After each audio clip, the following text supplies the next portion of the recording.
mo. Tigil-tigilan mo nga ako.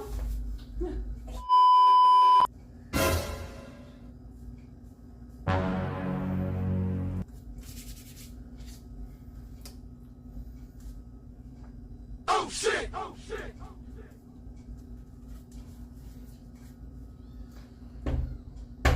Babe! Ayun. Tama-tama. Anong ginagawa mo Nakaligo dito? ka na. Ha? Anong ginagawa mo dito? Nag-aabang. Nag-abang. Ano yung abang mo? Atas ka na maligo. Alam mo na yun. Oo talaga. Tatlong linggo ko na itong inaantay eh. Pero, hindi ko na sa sir. Ano ba naman? Hirap ka Paliligo naman. ko lang, di pa ako nakarecover eh. Ang bigat na ng ano ko eh. Parang gusto ko lang ano eh. Alam mo na. Ang hilig mo talaga, no? Hindi pa malinaw ihi ko. Nihirit ka na kagad. Kutsi naman, tatlong linggo kang ano eh. Hindi na paano eh. Hindi pa pwede, babe. Ang ihi ko nga, ang labo Pwede na yan. Iba nga, isang linggo na, pwede na eh. Buti nga ako sa tatlong linggo inaantay ko eh. Yung iba dyan, isang buwan yan, 2 buwan. Bago nag-ano. Maniwala ka dyan. Ito naman, Sabi nila, basta nakaligo na, pwede na. maniwala ka naman dun. Basta hindi malabo pa ihi, hindi pa pwede yun.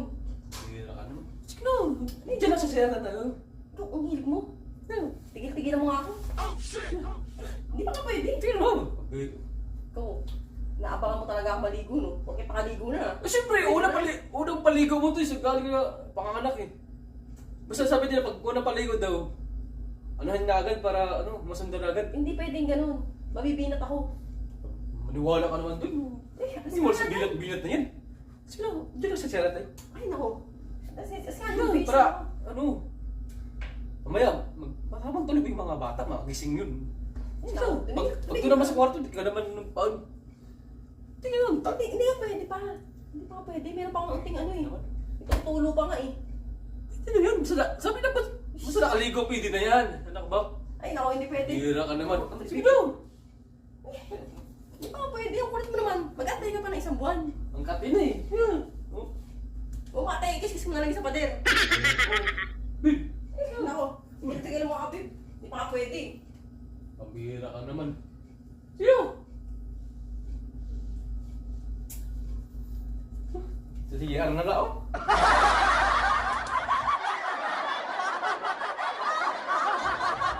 Ano ang gusto mo? Isa pa tayo? Ang tayo mo naman. Bakit? Hindi pa ako tapos eh. Binunot mo na. Pero ang magagawa ko eh, tapos na ako eh. Siyempre, ibubunutin ko na talaga eh, tapos na nga eh.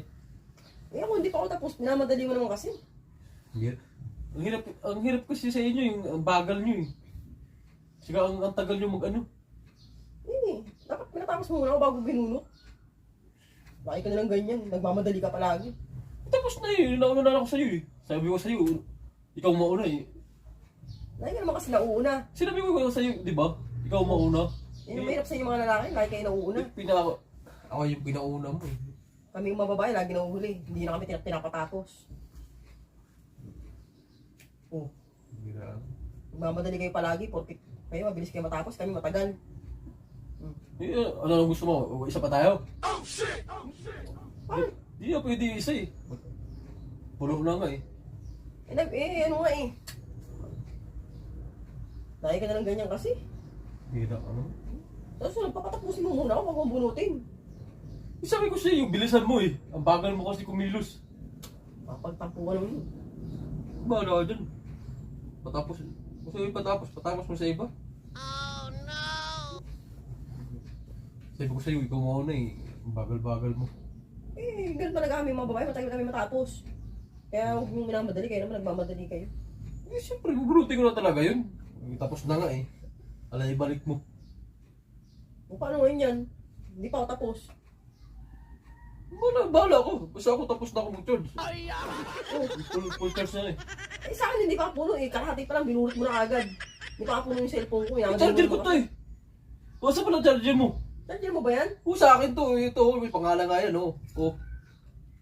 Ayan oh. Kala ko charger ko yan. Charger ko to eh. Yung charger yung kasi yung saan yung nilalagay eh. Kaya naman kasi binubunot mo palagi yung ano ko, cellphone, di pa nga puno eh. Paano masira yun? Minamadali mo palagi. Hanapin mo kasi charger mo. Kung saan mo kasi nilalagay yung charger mo. Siyempre, pag puno na yung bubunutin ko na agad. Mamaya, masira pa yung battery ng cellphone ko eh. Mahal-mahal na cellphone ko. Bira naman.